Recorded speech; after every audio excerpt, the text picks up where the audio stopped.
Hi everyone, welcome to our channel. In this video నేను మీకు palak chicken curry ఎలా చేయాలో చూపించబోతున్నానండి. దీనికోసం నేను పాలకూరని బాగా వాష్ చేసుకొని మిక్సీ జార్లో వేసుకుంటున్నానండి.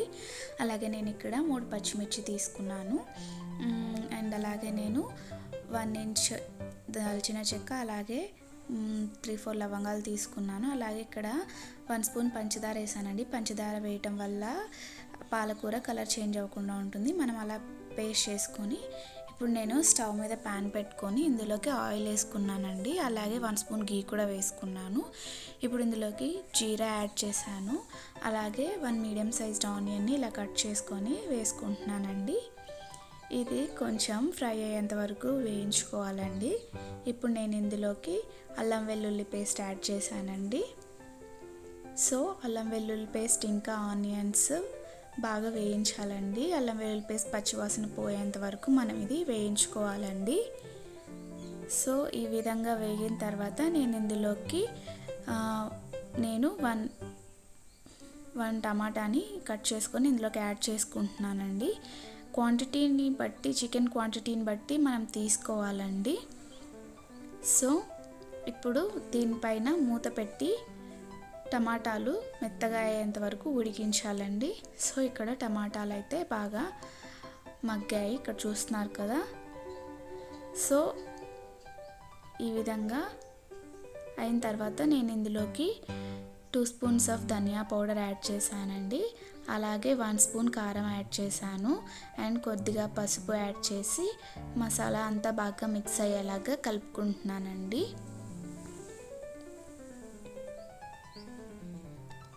సో ఈ మసాలా నుండి ఆయిల్ సపరేట్ అయ్యేంత వరకు మనము ఫ్రై చేసుకోవాలండి. ఇక్కడ నేను చికెన్ యాడ్ చేశానండి. సో ఆ మసాలా ఇంకా చికెన్ బాగా మిక్స్ అయ్యేలాగా మనము మిక్స్ చేసుకోవాలండి, బాగా కలుపుకోవాలి.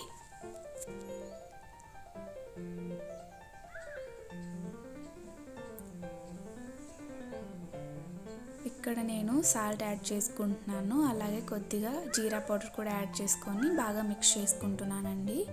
ఇప్పుడు మూత పెట్టేసుకొని లో ఫ్లేమ్లో ఒక 5 నిమిషాలు ఉడికించుకోవాలండి. చూసారా, 5 నిమిషాల తర్వాత ఆయిల్ అంతా సపరేట్ అయిపోయింది మసాలా నుండి. ఇప్పుడు ఒకసారి బాగా మిక్స్ చేసుకోవాలండి చికెన్ మొత్తం. ఇందాక మనం ముందుగా రెడీ చేసి పెట్టుకున్నాం కదా పాలకూరని, సో దాన్ని ఇందులోకి వేసుకొని బాగా మిక్స్ చేసుకోవాలండి. సో ఇక్కడ చూస్తున్నారు కదా, ఈ విధంగా మనము బాగా కలుపుకోవాలండి, ముక్కలన్నింటికి పాలకూర పట్టేలాగా. సో ఈ విధంగా కలుపుకోవాలి.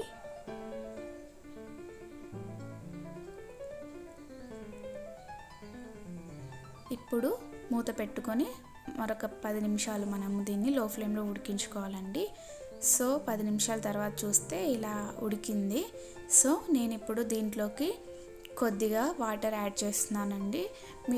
మీరు గ్రేవీ ఎక్కువ కావాలనుకుంటే ఎక్కువ వాటర్ యాడ్ చేయండి. నేను ఇక్కడ 1/2 గ్లాస్ వాటర్ యాడ్ చేశాను. మీరు వద్దు కొద్దిగా చాలనుకుంటే మీరు 1/4 గ్లాస్ వాటర్ని యాడ్ చేస్తే సరిపోతుంది.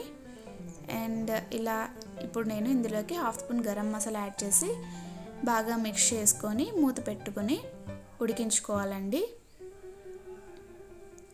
సో ఈ విధంగా మనము కలిపేసుకొని ఇప్పుడు మూత పెట్టుకొని ఒక 15 మినిట్స్ ఉడికించుకోవాలండి లో ఫ్లేమ్లోనే. సో 15 మినిట్స్ తర్వాత చూస్తే కర్రీ ఇలా ఉందండి. నేను ఇప్పుడు ఇందులోకి 2 స్పూన్స్ కర్డ్ని బాగా బీట్ చేసుకొని యాడ్ చేస్తున్నానండి. సో ఇప్పుడు ఈ కర్డ్ అంతా బాగా మిక్స్ అయ్యేలాగా మిక్స్ చేసుకోవాలండి. కర్డ్ వేయటం వల్ల కర్రీ టేస్ట్ బాగుంటుందండి. సో ఇప్పుడు మూత పెట్టి ఒక 5 నిమిషాలు ఉడికించి చూస్తే మన కూర అయితే ఆల్మోస్ట్ రెడీ అయిపోయిందండి. ఇప్పుడు మనము స్టవ్ ఆఫ్ చేసుకోవడమే అండి, ఉప్పు కారం చూసుకొని. సో చూసారు కదా, ఎంతో హెల్దీ అండ్ టేస్టీ అయినటువంటి పాలక్ చికెన్ కర్రీ అయితే రెడీ అయిపోయింది. దీన్ని మనము ఇలా సర్వ్ చేసుకొని కొత్తిమీరతో గార్నిష్ చేసుకుంటే అంతే అండి.